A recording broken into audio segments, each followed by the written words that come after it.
Evet arkadaşlar, bugün sizlerle şu Mentos'tan 10 tanesini aynı anda ağzıma atacağım.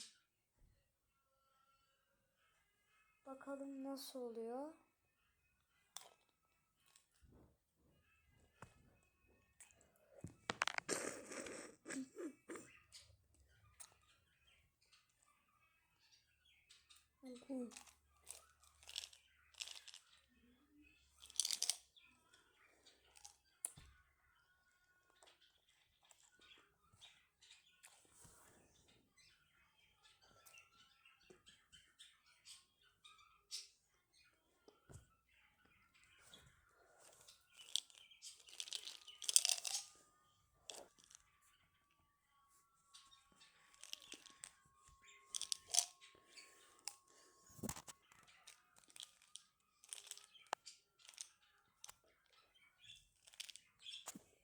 Çok yakışıyor.